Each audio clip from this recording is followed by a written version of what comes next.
medicina interna, hay una cosa importante que siempre deben tener en mente, que las enfermedades pulmonares se presentan de acuerdo al sitio anatómico donde se provoca la afección. Por ejemplo, el asma bronquial, que es una de las cosas más frecuentes, es una enfermedad producida por un problema inflamatorio de la vía aérea, o sea, de los bronquios, que pueden ser principales o bronquios periféricos. Pero estos bronquios no pierden la arquitectura, o sea, hay broncoconstricción, pero es una enfermedad reversible, o sea, que mejora con el tratamiento broncodilatador inhalatorio. Otras enfermedades son el EPOC, en el cual ya es un broncoespasmo crónico. Ya en el EPOC no solamente hay compromiso de los bronquiolos o bronquiolos terminales, y también hay un daño que no mejora o mejora muy poco con broncodilatadores en aerosol, porque ya hay un daño estructural, hay remodelamiento de la vía aérea. Entonces, es una enfermedad en la cual no hay reversibilidad en el test de la espirometría. Entonces, son enfermedades bronquiales.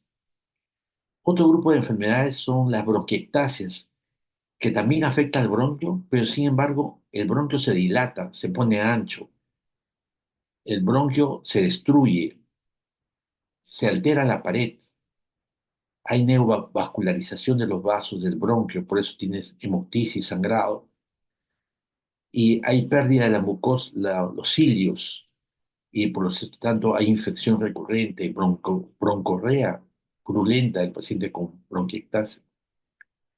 Entonces también afecta al bronquio, pero todo lo contrario, lo dilata, lo destruye, como secuela de una enfermedad infecciosa o una carga genética. Otro grupo de enfermedades son las enfermedades que atacan ya al parénquima pulmonar, propios del parénquima, ya no de la vía aérea, sino del parénquima, como son, por ejemplo, las neumonías, ¿no? En la cual hay una alteración de la ventilación, perfusión o el intercambio gaseoso, porque hay una alteración del parénquima pulmonar. Pero hay otro gran grupo de enfermedades que cada vez está avanzando, cada vez hay más. Son un grupo de enfermedades que se presentan en una edad mediana o avanzada de la vida. Son un grupo de enfermedades que se presentan porque hay una alteración del intersticio. ¿Qué cosa es el intersticio? O sea, lo que hay, el ambiente que hay entre alveolo y alveolo, o sea, en el medio entre el alveolo y alveolo, intersticio pulmonar. Son enfermedades una enfermedad severa en la cual se compromete el intersticio pulmonar. Hay cambios anatómicos, hay compromiso del colágeno, de activación de los fibroblastos, formación de fibrina, fibrosis pulmonar en el intersticio pulmonar. Y como se altera el intersticio, entonces va a también contribuir a la hipoxia, a la hipoxemia, a la alteración del intercambio gaseoso y el paciente va a provocar, en cuanto a su sintomatología, a una disnea. Y esta disnea va a ser progresiva. Y el tiempo de enfermedad, de progresión de esta enfermedad puede ser 2 años, 3 años, 5 años, en la cual el paciente ya hace un estadio terminal, hace una insuficiencia respiratoria tan severa que necesita oxígeno domiciliario y postración. Y se complica con hipertensión pulmonar, con infecciones sobreagregadas, con cáncer. O sea, es una enfermedad muy severa. Lamentablemente, es una enfermedad cada vez más creciente a nivel mundial y al que les están prestando toda la atención necesaria para poder hacer algo por estos pacientes. A medida que ha pasado el tiempo, nosotros vemos que ha habido mejoría en cuanto a la visión de esta enfermedad. Antes todo el mundo que veíamos una opacidad en el pulmón, una opacidad intersticial, decíamos fibrosis, todo el mundo decíamos fibrosis, fibrosis. y tratábamos igual, toda la fibrosis tratábamos igual. Pensábamos que había un proceso inflamatorio agudo y de todo el mundo tratábamos con corticoides, con prednisona. El paciente, cuanto más prednisona le ponían, los médicos se sentían mejores. El paciente no mejoraba con nada, porque eran pacientes que no son sensibles al tratamiento con corticoides. Entonces el paciente evolucionaba con osteoporosis, Cushing, iatrogénico, entonces toda una serie de problemas. Todo eso hemos ido superando. Hemos ido superando en el sentido de que hemos ido evaluando, estudiando esta enfermedad intersticial y vemos que hay diferentes tipos de enfermedad intersticial.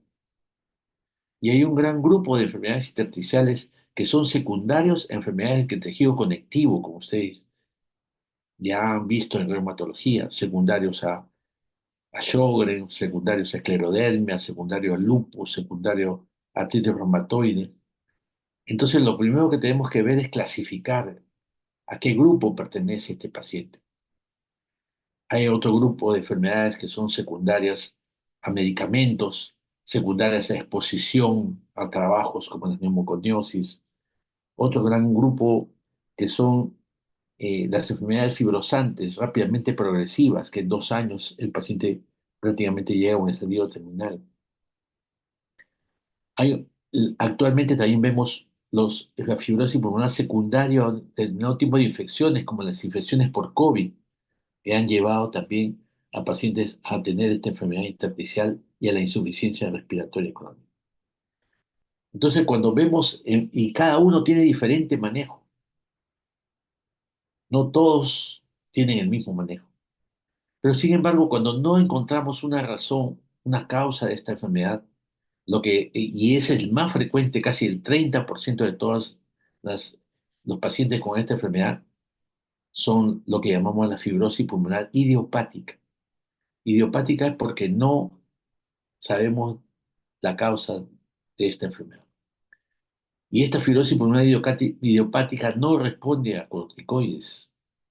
Por eso es nuestra obligación enfatizar, diagnosticar más fácilmente una fibrosis pulmonar idiopática y parar el uso de corticoides en esta enfermedad. Parar el uso de los inhaladores en esta enfermedad, porque esta enfermedad no es una enfermedad del bronquio, no necesita tratamiento con inhaladores. Parar corticoides, parar inhaladores, parar antibióticos, porque no es una enfermedad infecciosa. Entonces el motivo de esta presentación es solamente eso, simple y llanamente eso. Saber que es una enfermedad intersticial, saber que la fibrosis pulmonar idiopática es un tipo que corresponde al 30%, que saber que hay enfermedades intersticiales asociadas a conectivopatías, que eso tiene su tratamiento. Tratando la esclerosis sistémica, tratando la artritis, con eso también tratamos. Porque en la artritis, en la esclerosis sistémica progresiva, usamos el micofenolato, que son inmunomoduladores que van a mejorar la capacidad pulmonar. Y por último, estos pacientes con fibrosis pulmonar que pueden llegar a un estadio tardío o estadio terminal pueden ser beneficiados con un trasplante pulmonar que en el momento actual sí es una realidad. Entonces, por último, que existen dos tipos de antifibróticos, los únicos antifibróticos que hay, que son el nintedanib y la pirfenidona, son los únicos antifibróticos que hay para esta enfermedad. Entonces, lo que no existía hace 4 o 5 años, no hablábamos nada de antifibróticos, hablábamos de corticoides, inhaladores, antibióticos, pero nuestros pacientes se morían en nuestra cara. Pero ahora podemos tener a la mano dos antifibróticos que pueden retardar, no podemos decir que pueden curar, sino retardar que el paciente llegue a la insuficiencia respiratoria con oxígeno domiciliario. Entonces, haciendo este pequeño preámbulo, vamos a desarrollar rápidamente nada más lo que es este gran grupo de enfermedades pulmonares, que va a provocar inflamación y fibrosis. Realmente se llama fibrosis, entre comillas, fibrosis pulmonar, pero su verdadero nombre es la enfermedad intersticial pulmonar, EPI. Tampoco es EPI, tampoco porque no es difusa. En algunos pacientes puede ser en un lado mayor que otro. la enfermedad, el verdadero nombre es enfermedad pulmonar intersticial. Y la fibrosis es un cambio anatómico que se provoca dentro del parénquima pulmonar. Alguien, o nosotros vemos a un paciente, a un familiar que le toman una placa de pulmones, una tomografía y vienen asustados. El doctor, me han dicho que tengo fibrosis. El paciente respirando bien, no tiene ni siquiera tos. ¿Y cómo sabe que tiene usted fibrosis? Le preguntamos. No, porque acá dice, trae su informe del radiólogo de fibrosis pulmonar. La fibrosis es un cambio anatómico. Lo que vemos son en las placas en tomografía vemos líneas, rayas, y esas líneas y rayas pueden ser una secuela de TBC antigua, no necesariamente puede ser una enfermedad pulmonar intersticial. Y esto se caracteriza por una disnea progresiva, o sea, una sensación de falta de aire que al principio solamente hace al esfuerzo. Por eso a veces nosotros estamos contentos cuando ponemos nuestro saturador y vemos al paciente 98, 99, ah, muy bien, está perfecto. Pero eso no es todo. Cuando nosotros tenemos a un paciente con sospecha de EPIT, enfermedad pulmonar intersticial, lo que tenemos que hacerle un estudio al esfuerzo, o sea, hacerle caminar, hacerle subir escaleras y medirle la saturación. Pero más propiamente, o sea, más científicamente, en neumología tenemos una prueba que se llama el test de la caminata a los 6 minutos, en el cual tenemos que someter al paciente 6 minutos caminando y medirle la saturación. Si baja menos del 88% en saturación, vemos que ya está orientado a este tipo de enfermedad. Y va a empezar un camino difícil y progresivo que lo va a llevar hacia la insuficiencia respiratoria terminal. Entonces, es una enfermedad intersticial pulmonar con sus formas comunes, la fibrosis pulmonar idiopática. No se olviden importante, la neumonitis por hipersensibilidad. Generalmente en pacientes alérgicos atópicos que están expuestos a determinado tipo de hongos. Puede ser hongos ambientales o eh, a las plumas de las aves. Cualquier eh, alergeno puede provocar también una forma de enfermedad intersticial y esto es la neumonitis por hipersensibilidad y que responde, eso sí, el único que puede responder a corticoides. Y hay el gran grupo de enfermedades del tejido conectivo que ya hemos mencionado, 25%, y que responde también a los inmunomoduladores como el- lo que se habíamos manifestado, lo que responden a la terapia de la enfermedad de fondo, como por ejemplo el micofenolato y algún tipo de corticoide pero a dosis bajas que va a mejorar la enfermedad, la artritis, la esclerodermia y por lo tanto también va a mejorar. Entonces, estos tipos de enfermedades lo vamos a diagnosticar ya sea clínicamente y radiográficamente. Mi objetivo es básicamente que ustedes sepan básicamente esta fibrosis pulmonar idiopática, pero pensar que esto solamente es el tercio de los casos. Los otros pueden ser neumonitis por hipersensibilidad o enfermedad del tejido conectivo. Y hay un grupo de cada vez más, que se presenta cada vez más frecuente, que es la enfermedad intersticial pulmonar fibrosante progresiva, en la cual hay una declinación de la capacidad vital en 10 o 10% o más en los últimos 24 meses. Pero cuando existe un empeoramiento de 5 a 10% de síntomas o un incremento de la extensión en la tomografía, también podemos pensar, o sea, en los controles tomográficos, que hay un incremento de la extensión en forma progresiva en los últimos 24 meses, estamos frente a esta enfermedad. O si empeoran los síntomas, incrementa la extensión en intervalos de 3 a 6 meses, estamos frente a esta enfermedad fibrosante progresiva. Entonces no se olvide, un paciente con EPIT es un paciente que tenemos que tomarle una placa, un examen de función respiratoria y ahí ya nos vemos hasta el próximo año, nada de eso. Por lo menos cada 6 meses debe ser un control tomográfico y funcional respiratorio. Dentro de la espirometría, una de las cosas más importantes es ver la capacidad funcional, capacidad vital funcional. Ya si el paciente tiene un acceso a un centro donde podemos atenderlo, un centro grande, Podemos hacerle el test de caminata y también el test de difusión de monóxido de carbono es lo que nos va, o sea, una pletismonografía nos va a decir exactamente cómo es que disminuye la capacidad pulmonar y su estructura anatómica. La enfermedad pulmonar de intensidad se presenta con disnea al ejercicio. No esperen que el paciente tenga disnea al reposo para poder diagnosticar. Cuando el paciente se cansa de hacer un esfuerzo que antes lo hacía, subir escaleras, por ejemplo, los pisos, antes lo subía bien, ahora ya no, entonces hay que pensar en eso y hacerle la test de caminata a los 6 minutos. Otra de las cosas importantes, junto con la disnea, tienen tos. Y esa tos se caracteriza por ser una tos seca, una tos matutina, ¿no? Una tos al esfuerzo. Entonces, esa es la característica. Y máximo es mucosa, nunca es purulenta.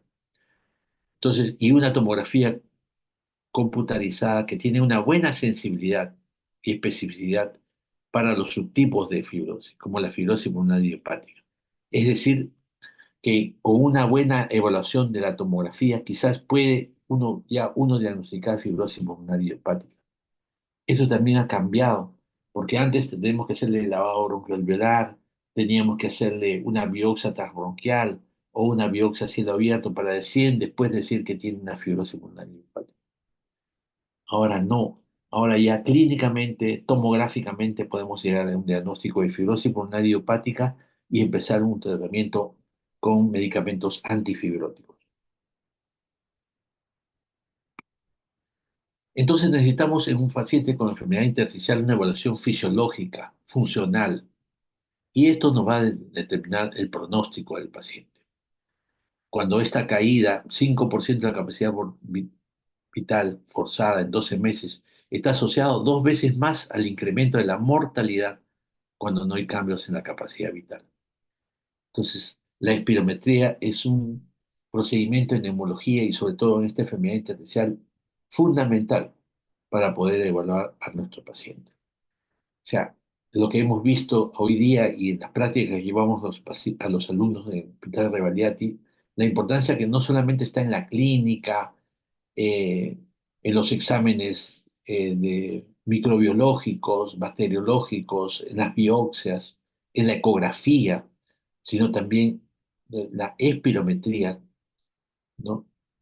Cuando llega un paciente a un consultorio de neumólogo adecuado, el neumólogo adecuado tiene que ver al paciente, tiene que examinar al paciente, tiene que ver la placa, la tomografía, tiene que ver la prueba de función respiratoria del paciente. Entonces, eso es una verdadera evaluación por neumología. La fisiopatología es un poco bien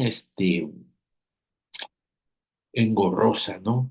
Lo más importante, lo que deben eh, concentrarse que hay focos de fibroblastos en el intersticio que van a alterar, digamos, toda la estructura, ¿no?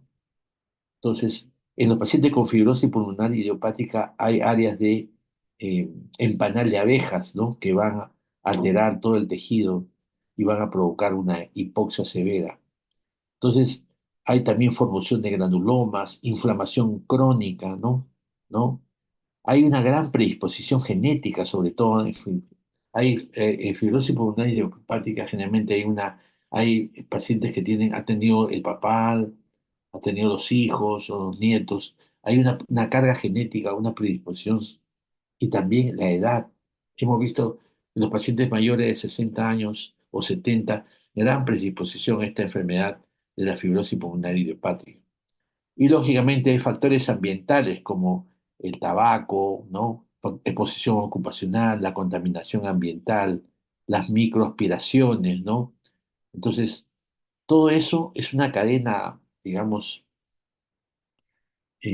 diversa para poder presentarse. Esta fibrosis no se presenta de la noche a la mañana, tiene que haber, es multifactorial, edad, carga genética, exposición al medio ambiente, ¿no? Exposición a antígenos, ¿no? Que van a provocar una carga inflamatoria. Y también lo que hemos visto es la autoinmunidad, ¿ya? Es decir, esa predisposición que tienen algunas personas o gran número de personas que crear anticuerpos contra su propio cuerpo. Es una cosa increíble. Pero todo eso también interviene en el desarrollo de esta enfermedad. Aquí podemos ver una correlación entre la anatomía patológica y los cambios en los radiográficos o tomográficos que nos daba el diagnóstico. Una cosa importante que debemos tener en la clasificación de las enfermedades intersticiales pueden ser autoinmunes, como ya hemos dicho, reumatoides, esclerosis sistémica, ¿no? La dermatomiositis, el lupus, etcétera. También neumonías intersticiales idiopáticas, o sea, sin causa conocida, como la fibrosis pulmonar idiopática, ¿no? La neumonía intersticial no específica, ¿no? La neumonía organizada. Puede haber neumonitis por hipersensibilidad, que es lo que hemos hablado, rápidamente progresiva, enfermedad intersticial producida por drogas, por infecciones, ¿no? Y el gran grupo de enfermedades no clasificadas. Dentro de las infecciones virales por el virus del COVID es un legado que nos ha dejado esta pandemia, ¿no? O sea, con esta pandemia los pacientes respiratorios han aumentado, así que los que si quieren estudiar neumología están bienvenidos. Antes los neumólogos solamente nos dedicábamos a ver pacientes con TBC. Nosotros nos decían tisiólogos, porque veíamos solo TBC. Pero a medida que ha avanzado el tiempo, nos ha ido aumentando nuestro caudal de pacientes. Ahora vemos estos pacientes con secuelas del COVID, también vemos pacientes con rinitis alérgica, vemos pacientes con trastornos del sueño. Entonces, nuestro caudal de pacientes ha aumentado.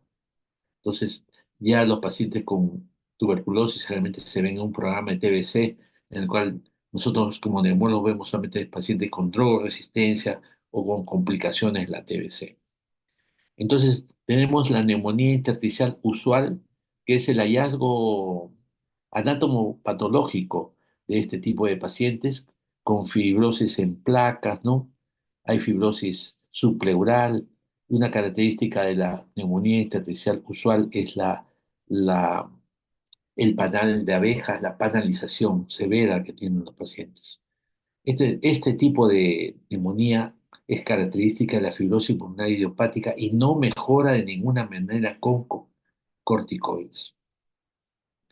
Este grupo de neumonías intersticial no específica se caracteriza básicamente porque no hay panalización, no hay panal de abejas.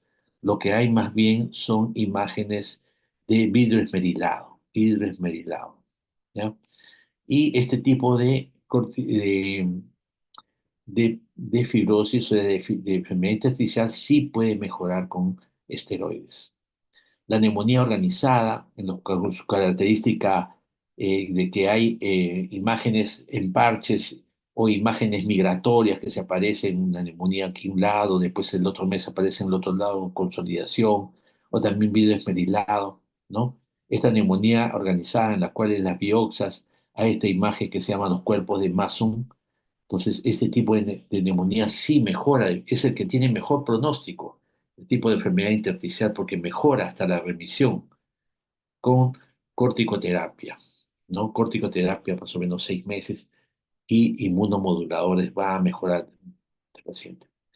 Daño alveolar difuso son casos severos, ¿no? Casos severos de compromiso bilateral en su fase exudativa hay imágenes que ponen por el pulmón blanco, llamamos, pulmón blanco, en lo que hay una edema alveolar, formación de membrana hialina. Son pacientes que llegan a cuidados intensivos por la insuficiencia respiratoria muy severa. La neumonitis de hipersensibilidad es una cosa que sí debemos diagnosticar, ¿no? Porque tiene un buen pronóstico, porque no hay cambios fibróticos, miren, ¿no? Y se resuelve significativamente sin secuelas, ¿no? Entonces hay que tener en cuenta con este tipo de neumonía o neumonitis por hipersensibilidad, sobre todo en la historia clínica, vamos a ver que el paciente está expuesto a ciertos eh, alergenos que pueden ser generalmente hongos, el moho, cueros, ¿no? O la exposición a aves. Entonces no se olviden ese tipo de... Hay una correlación clínica, tomográfica y anatomía patológica. Siempre en la historia clínica pensar, desde la edad ya podemos orientarnos, ¿no? Si es joven, de 20 a 40, empezar en sarcoidosis, histiocytosis, son enfermedades raras. Cuando es más de 50, ya en fibrosis pulmonar idiopática. En las mujeres, básicamente, cuando hay linfangio leiomiomatosis, es una enfermedad difusa bilateral, microquistes pulmonares bilaterales y también enfermedad del tejido conectivo. Cuando hay antecedentes familiares, hay que pensar en microlitiasis alveolar, neurofibromatosis y sarcoidosis. Cuando el paciente es fumador, hay bronquiolitis, histiocytosis X, la historia laboral y ocupacional, neumoconiosis, fármacos, sobre todo la amiodarona, y el uso de radioterapia provoca un tipo de secuela fibrótica, pero bien localizada. No es una enfermedad eh, general, no es una fibrosis pulmonar, es una secuela por radioterapia. Generalmente los pacientes con cáncer de mama que han sido sometidas a radioterapia por la zona, entonces en la zona torácica, en el área donde han recibido radioterapia, va a provocar este tipo de afección. Enfermedad sistémica, ¿por qué? Porque la fibrosis pulmonar es una enfermedad sistémica. O sea, se puede presentar en otras partes, ¿no?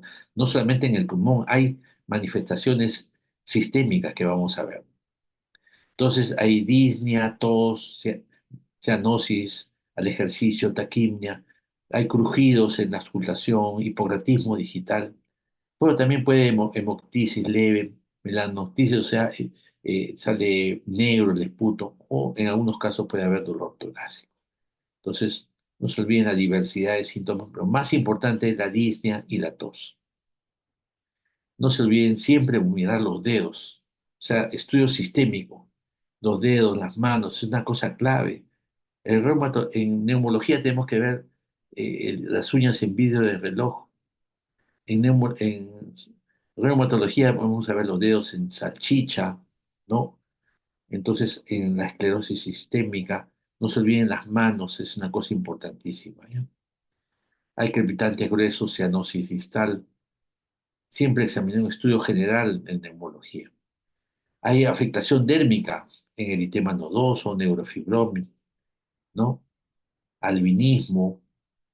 En los ojos, no se olvide, ahora que hemos presentado la reunión clínica, paciente que tenía el ojo rojo, ¿no? Entonces siempre vemos que hay escleritis en el lupus, la esclerodermia, ¿no? Queratoconjuntivitis seca, el ojo seco con el síndrome de Sjögren. El síndrome de Sjögren también puede haber un grado de enfermedad intersticial entre pacientes. Uveitis, ¿no? Afectación musculoesquelética, cuando hay miositis, la dermatomiositis es una enfermedad importante, las artritis, la afectación ósea, neurológica, ¿no? Enfermedades del colágeno también, afectación renal. Ahora que hemos visto el caso de la presentación clínica, el examen de orina es importantísimo.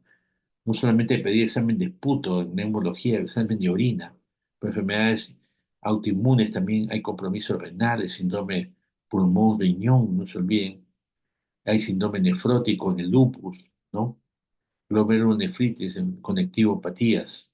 Hay enfermedades con compromiso digestivo, ¿no? Hepatoesplenomegalia, diarreas crónicas, disfagia en la esclerosis sistémica. Los pacientes que tienen la esclerosis sistémica tienen más facilidad de tener eh, neumonía aspirativa, afectación cardíaca, la sarcoidosis, el pericarditis, ¿no? Y además está decirle cuando hay enfermedades de tipo los derrames pleurales asociados a enfermedades de tejido conectivo. Entonces, el paciente respiratorio tenemos que evaluar de forma general y también la exploración funcional para establecer el diagnóstico, para el pronóstico, para la evolución, para la respuesta al tratamiento, ¿no? Entonces, no se olviden la importancia que tiene la exploración funcional. Y esto puede ser la primera manifestación de enfermedad pulmonar intersticial en un 15% de los casos. O sea, de casualidad le hacemos una prueba de función respiratoria, el paciente no siente nada y vemos que hay una disminución de la capacidad vital. Lógicamente esto se hace de acuerdo a la talla, la edad y el peso del paciente. Hay un tipo de previsto, un examen previsto. Entonces, para hacer una función respiratoria tenemos que ver la espirometría, en la cual este tipo de enfermedades, la espirometría nos va a diferenciar dos tipos de enfermedades, si es una enfermedad obstructiva, es una enfermedad restrictiva.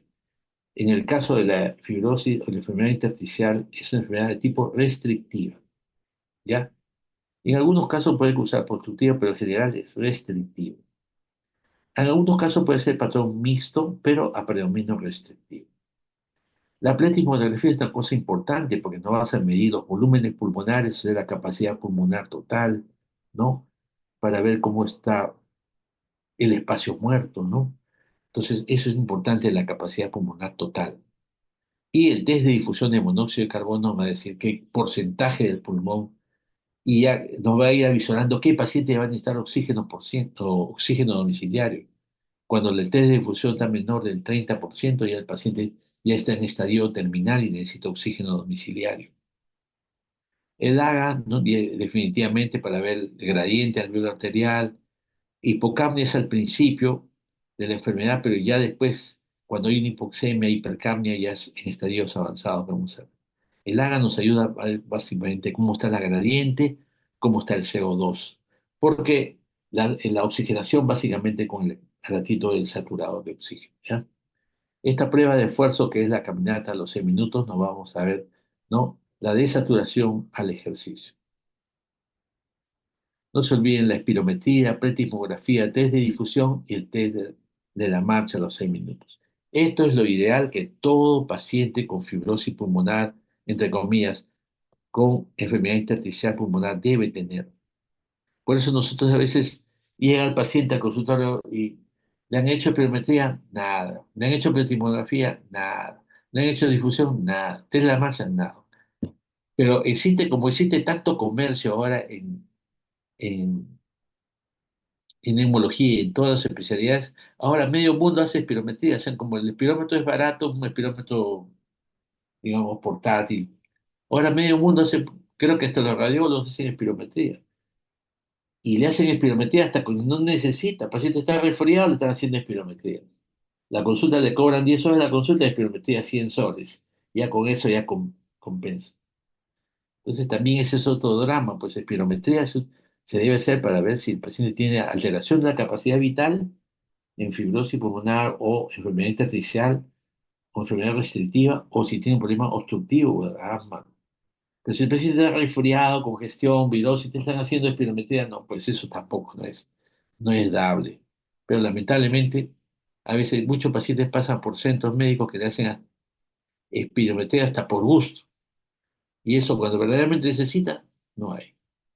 Entonces no se olviden, en volúmenes pulmonares, la capacidad pulmonar total está disminuida, ¿no?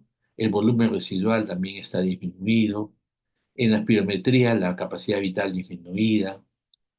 No se olviden que a veces está disminuido los dos, tanto la capacidad vital como el BF1. O sea, no sabemos si es restrictivo o obstructivo.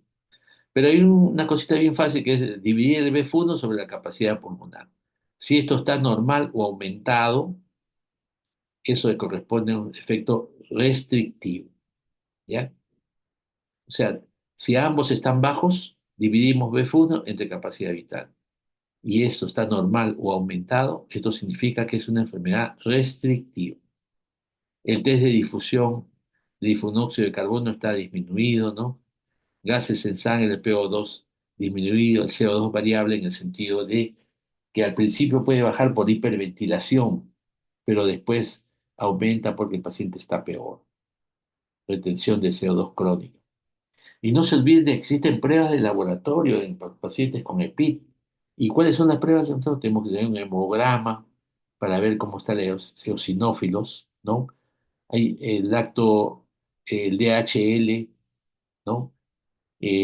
Calcio, ¿no? Calciur, examen de orina, enzimas musculares, anticuerpos para dermatomiositis, factor reumatoide, anticuerpos antitisulares en lupus, anticuerpos anti-ENA en esclerosis sistémico, no se olviden las precipitinas, ¿no?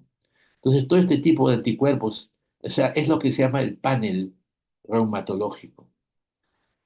Sobre todo, no se olviden el ANCA-C, sobre todo para la vasculitis y todas las enfermedades que nosotros conocemos, ¿no? tenemos que ANA, ANCA, factor reumatoide. Entonces, todo ese es el panel reumatológico, que a veces no lo pedimos nosotros, sino mandamos al reumatólogo para que nos descarte una enfermedad del tejido conectivo. No se olviden, desde un principio les digo, este paciente con enfermedad intersticial es un paciente que tiene que ser evaluado por un conjunto, por un grupo de, dentro de los cuales está el neumólogo, el reumatólogo, que trabajan en conjunto, el, el- el especialista en medicina física y rehabilitación, porque es importante la rehabilitación del paciente, el patólogo que nos va a dar el diagnóstico, el radiólogo que nos va a ver bien una placa. Entonces, cinco especialidades, miren, tienen que ver este paciente. ¿Y quién lo ve últimamente? El médico de medicina. No puede ser, pues. ¿Cómo está el médico de medicina? Un paciente que tiene que ser visto por el neumólogo, el radiólogo, el patólogo, el médico de medicina de rehabilitación, el reumatólogo. Está viendo un médico de neumología, o perdón, de medicina interna. Ni siquiera le da el pase para nosotros. Entonces tenemos que tener mucho cuidado también con las cuestiones ya extra médicas. No se olviden que hacemos placas, lo más sencillo, y también examen broncofibroscopía en algunos casos para hacer el estudio de la broncoscopía, las biopsias que podemos obtener en broncoscopía. Ahora, para hacer un diagnóstico histológico de una enfermedad intersticial necesitamos una muestra grande. Ustedes han visto el grupo que ha hecho práctica hoy día, cuando hacemos biopsia de pulmón con la aguja de Turcut, hemos visto que salen pedacitos de tejido, pedacitos. En pacientes con enfermedad intersticial pulmonar necesitamos un tejido grande para que pueda ser, y la fibroscopía a veces saca pedacitos chiquitos. Entonces, últimamente se está haciendo criobiopsia con un aparato especial con biopsias en frío en la cual pueden tener mayor cantidad de tejido. Pero por eso la broncofibroscopía se usa para los diagnósticos con criobiopsia y sobre todo para hacer lavado bronquiolveolar. O sea, lavado en los que nos va a ver la celularidad, que nos va a orientar. O sea, la biopsia pulmonar, no se olvide, con criobiopsia. Pero también se hace una biopsia por toracoscopía en algunos casos que necesite, sobre todo en aquellos pacientes que pueden tener una respuesta al tratamiento. ¿Por qué no vamos a hacer una biopsia pulmonar para un paciente con fibrosis pulmonar idiopática? Porque ya sabemos en la tomografía ya es casi clásica. Y también vamos a ver ese tipo de pacientes que, por ejemplo, va de peor pronóstico. ¿Ya para qué le vamos a hacer biopsias a complicar al paciente? Haremos biopsia en los pacientes que pueden tener una respuesta a un corticoide, como por ejemplo una fibrosis, enfermedad intersticial, neumonía eh, descamativa, ¿no? O en enfermedades por enfermedades autoinmunes, una biopsia por ejemplo, la neumonía criptogénica, organizada criptogénica. Entonces, son biopsias importantes porque el paciente se puede mejorar con un diagnóstico, puede dar un tratamiento con esteroides y puede mejorar el paciente. Entonces, la biopsia es una cosa tan s- severa, tan importante, que hay que dejarlo para que el paciente pueda tener una recuperación, o sea, un pronóstico bueno. El lavado bronquialveolar es importante, por ejemplo, en eosinofilias pulmonares, hay eosinófilos en el lavado bronquialveolar, ¿no? En la fibrosis pulmonar idiopática hay neutrofilia, aumento de neutrófilos, ¿no? En los pacientes neumonía organizada criptogénica, es el COP, hay aumento de linfocitos, ¿no? En la neumonía intersticial descamativo o en las bronquiolitis, es un tipo de EPIT en el cual puede responder a corticoides, la característica es que encontremos macrófagos pigmentados. Entonces vemos que un lavado bronquialveolar también te puede orientar hacia un diagnóstico de la enfermedad. Esto es lo que teníamos antes, digamos, 2013, las principales neumonías intersticiales idiopáticas. La primera, la fibrosis pulmonar idiopática clásica, una neumonía no específica, las bronquiolitis o intersticiales, neumonía descamativa, neumonía organizada criptogénica, neumonía intersticial aguda, y hay casos raros como las linfoides. ¿no? Entonces, no se olviden que es un gran grupo de enfermedades, pero las cuales yo me quiero que me se acuerden más de una, de la primera, que es la fibrosis pulmonar idiopática, ¿no? Entonces, hay un gran grupo de enfermedades autoinmunes, como por ejemplo la neumonía organizada, hay grupos con drogas o el polvo, inflamación granulomatosa, ¿no? Neumonía intersticial no específica, ¿no? Y cuando no tenemos esto, tenemos una enfermedad idiopática, ¿no?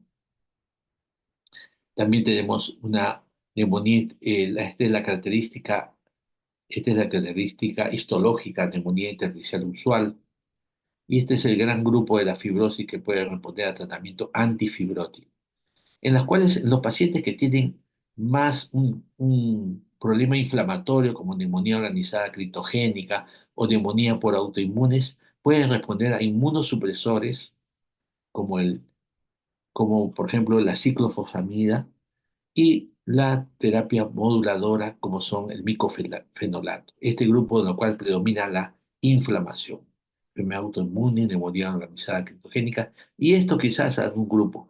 Pero estos pacientes con fibrosis pulmonar idiopática no responden a corticoides, solo pueden responder a los antifibróticos.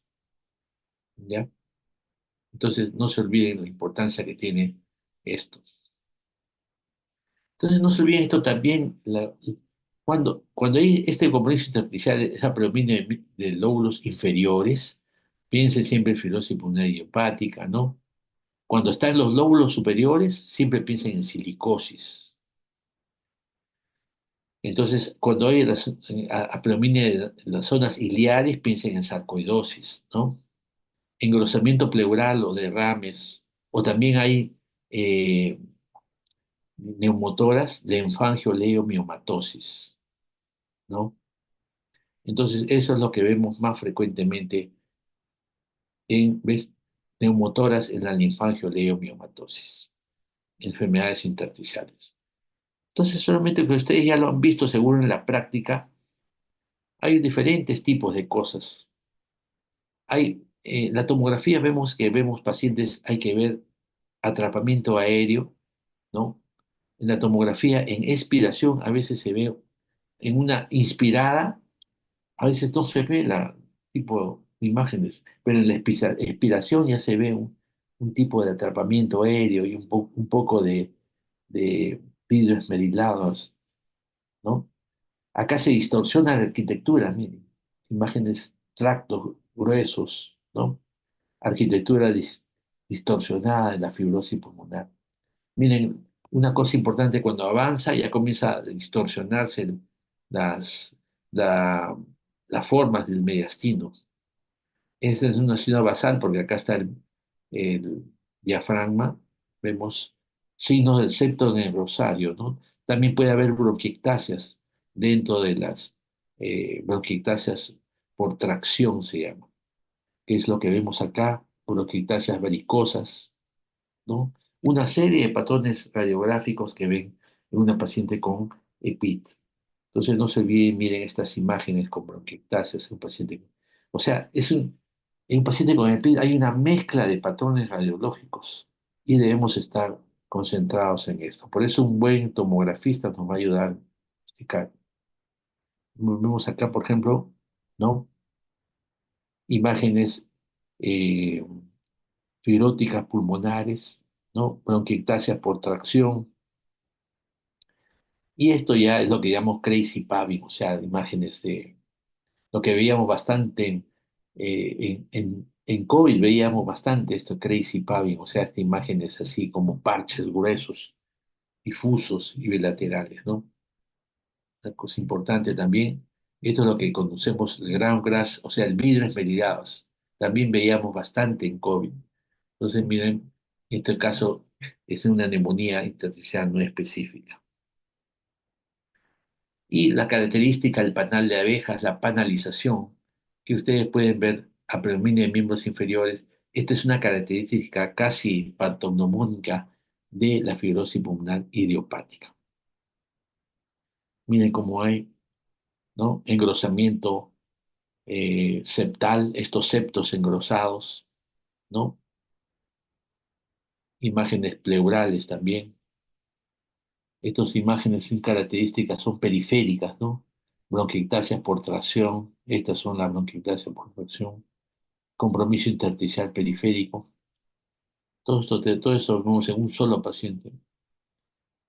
Miren cómo estos cambios tomográficos se pueden, eh, digamos, manifestar a través de datos clínicos, resultados de biopsia, lavados bronquiolares, características biológicas y autoinmunológicas, a través de la capacidad pulmonar, a través de eh, las tomografías, ¿no? Entonces, todo esto tiene que ser discutido en un equipo multidisciplinario que va a dar los diagnósticos probables, ¿no? Si se va a biopsiar o no, la progresión de la enfermedad, el pronóstico del paciente, el diagnóstico adecuado y la alternativa de diagnóstico. No se olvide que en un estudio de flujo, eh, volumen, flujo, o sea, la curva flujo-volumen, estos pacientes normalmente debe ser esto, el paciente eh, con EPIT, o sea, enfermedades intersticiales, tienen una pobre capacidad pulmonar debido a disminución de la capacidad vital y hacen este tipo de, de curva flujo-volumen en su espirometría, ¿no? Entonces es importante reconocer eso. Lógicamente tenemos que diferenciar si es una todo lo que le falta el aire no necesariamente puede ser EPIT, puede ser insuficiencia cardíaca congestiva, una bronquiectasia, neumonía, puede ser una diseminación linfangítica de un cáncer, puede ser infiltración pulmonar en pacientes inmunodeprimidos. Hoy día hemos visto un paciente con HIV positivo que tenía 77 años y tenía como 29 años de infección con este virus del HIV y tenía una opacidad pulmonar y probable linfoma. Estábamos pensando en enfermedad linfoproliferativa porque tenía también ganglios en la axila y le hemos hecho una biopsia de pulmón. Entonces, los pacientes inmunodeprimidos pueden tener infiltración pulmonar de cualquier tipo. Entonces, siempre hay que diferenciar. Hemorragia pulmonar, neumonía lipoidea, la TBC miliar, esa es una característica.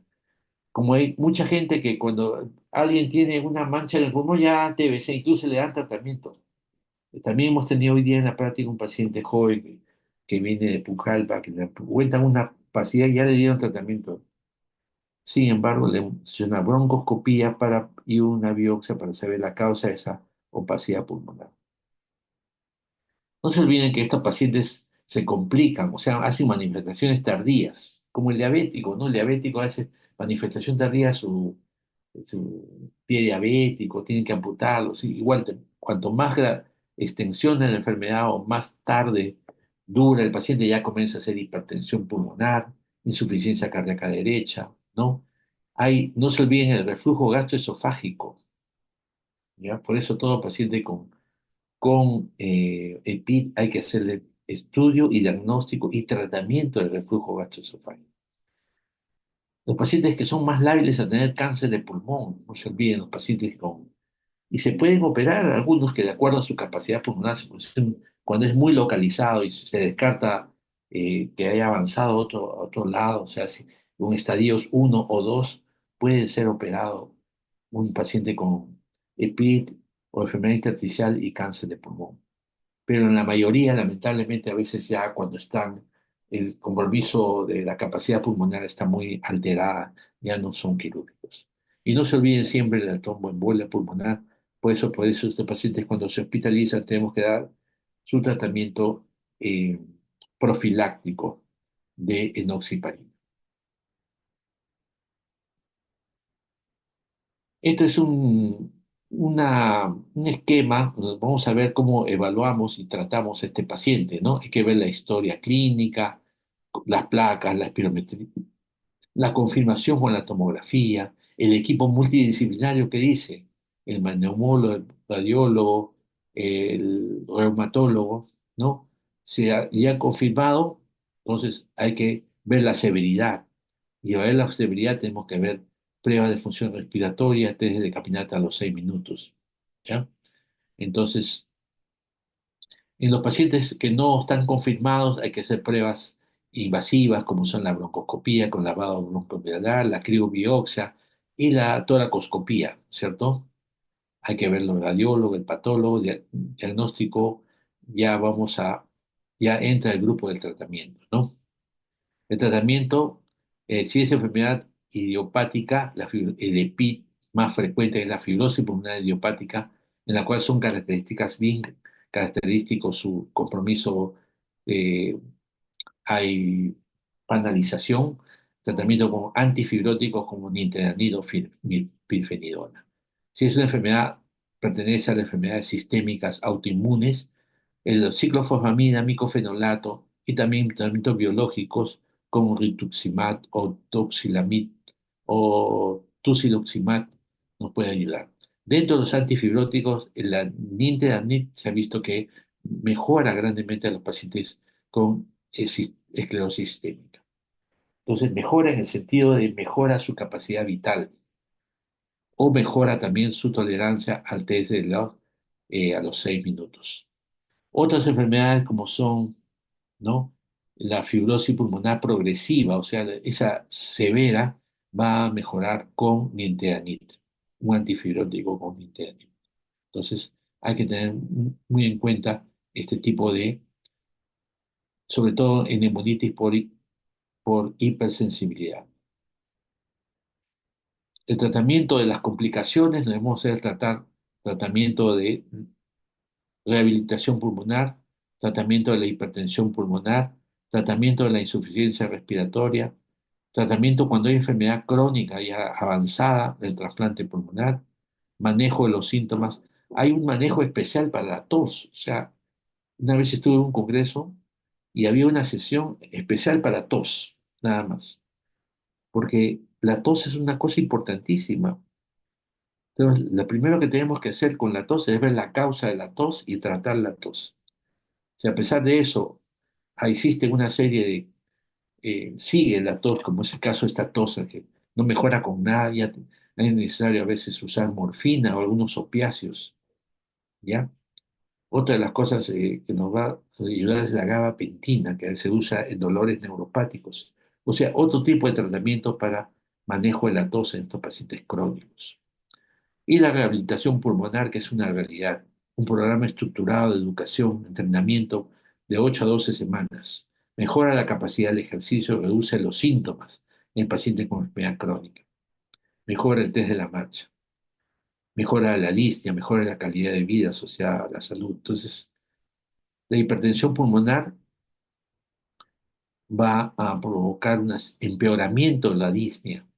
Entonces, lo últimamente que tenemos es el treprostinil inhalado, ¿ya? Para la hipertensión pulmonar. Últimamente nosotros estábamos usando el sildenafilo, pero es muy general, ¿no? O sea, quizás para prevenir la hipertensión pulmonar, pero ya estando con aumento de la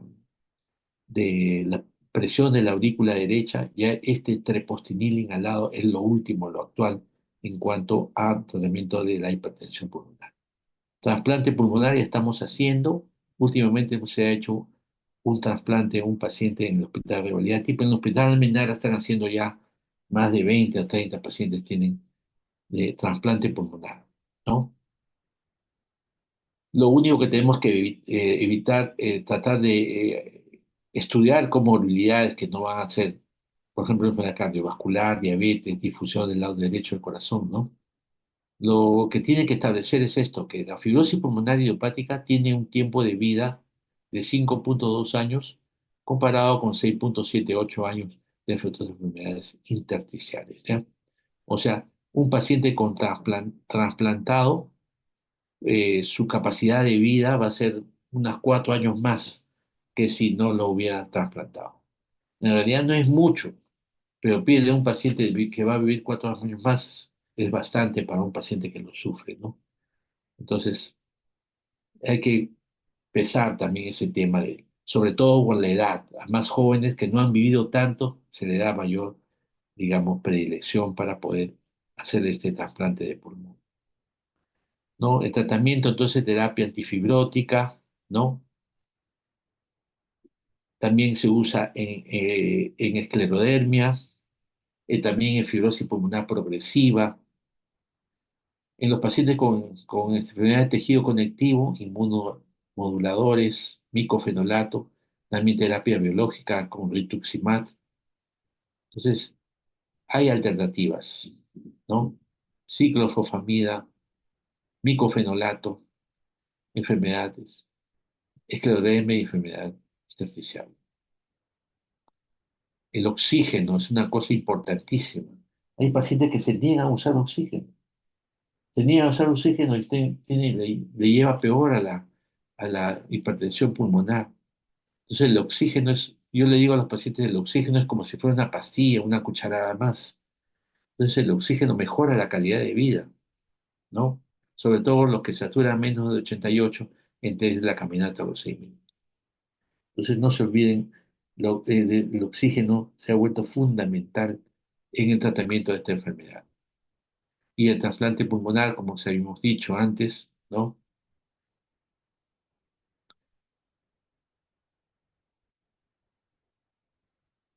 Y la terapia de soporte. O sea, no solamente debemos dar bien antifibróticos, no solamente debemos dar eh, tratamiento para la hipertensión pulmonar, sino también el soporte en general.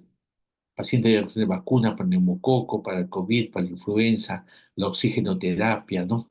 Tratamiento de la tos y la disnea. Entonces, porque todo eso, paciente altera la calidad de vida, ¿no? A veces necesitamos morfina y opioides, hasta benzodiazepinas, en casos de disnea aguda, episodios de pánico, pacientes con enfermedad terminal. Entonces, no se olviden el manejo de la tos y la disnea. Este es un cuadro muy genérico, y ustedes ya saben, en fibrosis pulmonar idiopática, todo lo que puede pasar en este tipo. Hay fibroblastos, reclutamiento de fibroblastos, remodelamiento fibrótico, cambios epiteliales, daño epitelial, ¿no? En el pulmón hay cicatrices, secuelas, esas cicatrices severas que no mejoran, se empeoran, ¿no? Por A o por B motivos, llevan hacia la producción de los fibroblastos, producen colágeno y empieza una alteración en la musculatura lisa, ¿no? Alteración de los miofibroblastos, es decir, toda una cadena que va a conllevar a esta etapa de fibrosis pulmonar. En fibrosis pulmonar no se olviden esto siempre, eh, la panalización, ¿no? Engrosamiento intralobular, ¿no? Las bandas parenquimales, los engrosamientos intersectales, las bronquiectasias por tracción, también, este tipo de bronquiectasias son características de fibrosis pulmonar idiopática. Engrosamientos del septo interlobular, ¿no? Esto es una cosa importante. Son una serie de cambios minúsculos que a veces nosotros no podemos ver, solamente tenemos que hacer agrandar, ¿no? Engrosamiento de los septos. Mire ese patrón engrosado, los septos engrosados. Hay imágenes nodulares que a veces lo pueden confundir con TBC miliar. En TBC miliar hay puntitos, pero no hay estos tractos gruesos esos, ¿no? Es de la anatomía patológica. Mira, imágenes nodulares, el paciente fibrótico. Pero la característica son los retículos, o sea, el engrosamiento del septum interlobular. Esto no puede ser en TBC miliar hay puntitos, puntitos, puntitos, nada más, no hay líneas, ¿sí? Entonces, imágenes reticulares siguen los septos interlobulares.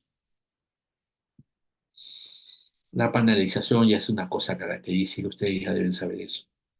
A predominio de miembros o las zonas basales. Patrón UIP. Este patrón UIP es el patrón tipo histológico de una neumonía intersticial usual. Patrón UIP, característico de la fibrosis pulmonar idiopática. Mire ese tipo de panalización periférica y basal. Imágenes lineales, opacidades reticulares, característica de la enfermedad.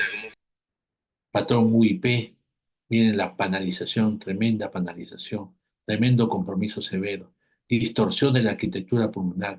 También puede haber imágenes en vidrio deslustrado, pero son menores. Es a predominio del panalización.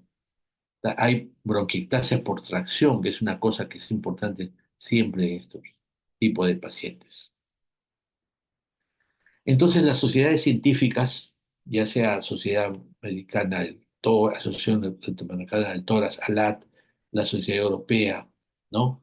Eh, consideran que el uso de nintedanib, la pirfenidona para la fibrosis pulmonar idiopática está recomendado. Lastimosamente, el seguro todavía no lo tenemos, a pesar de tantos años que tenemos este tema, y el paciente tiene que comprar. Eso es algo negativo, ¿no?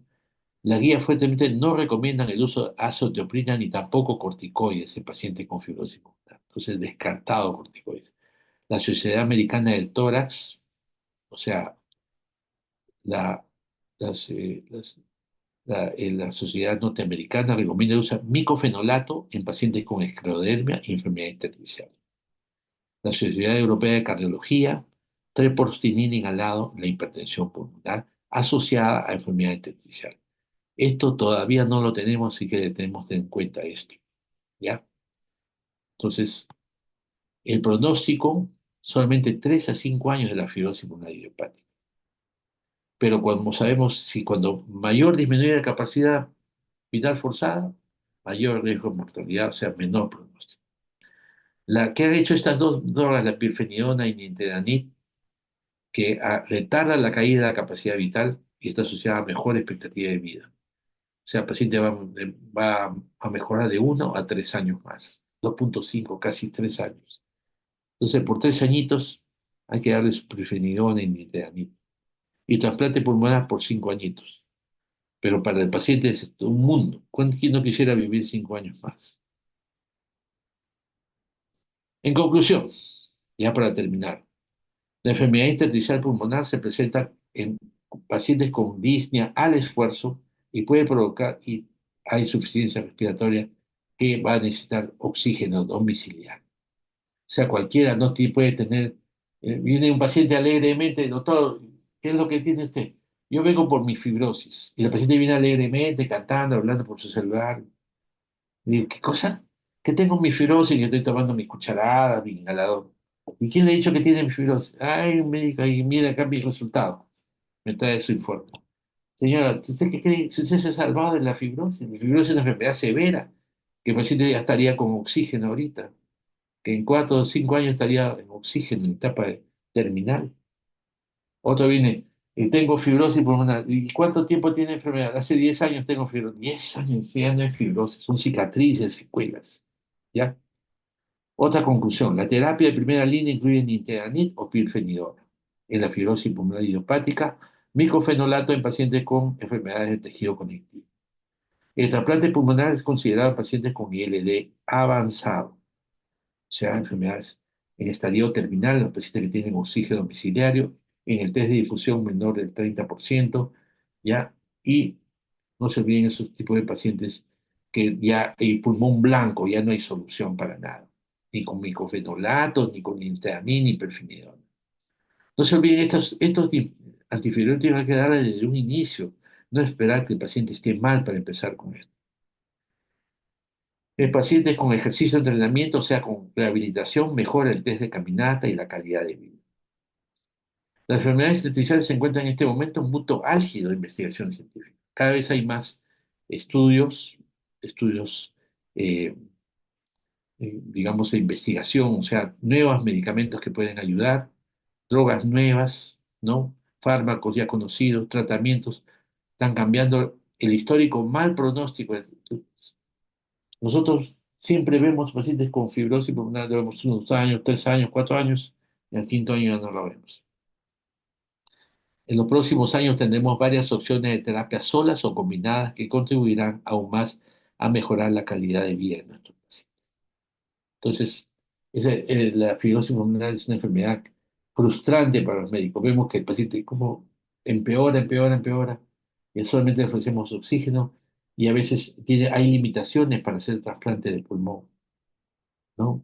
El último trasplante que hicimos hace 4 o 5 meses, hicimos en mucha gente porque en realidad es un equipo, ¿no? Nosotros intervenimos, acá estamos haciendo una broncoscopía para hacer una biopsia para ver si había rechazo al trasplantado. Es un paciente del doctor Revaliati, pero lamentablemente el paciente tuvo complicaciones, sangrado. Parece que el pulmón era demasiado grande para su capacidad torácica, entonces no hubo una buena relación. Entonces, actualmente existe ya un médico, o ya dos médicos que están encargados del programa de trasplante, han viajado a España, han venido con todas las nuevas técnicas y tecnologías, y en un equipo de la cual el cirujano de tórax definitivamente es básico. Nosotros ayudamos todo lo que podamos, pero cirujano de tórax, el neumólogo, los médicos de cuidados intensivos tienen que ver. Un trasplantado es un caso complicado. Lamentablemente falleció, entonces falleció básicamente a los 20 días del trasplante por complicaciones propias eh, de que no encajaba, o sea, no hizo rechazo, pero no encajaba el pulmón, entonces hacía sangrados, hacía atelectasias crónicas, ¿no? Y lógicamente ya infección sobregrada intrahospitalaria. Muy bien, ese es todo lo que quería manifestarles. No sé si hay algún comentario, algo que querían, algún comentario o alguna pregunta de su parte.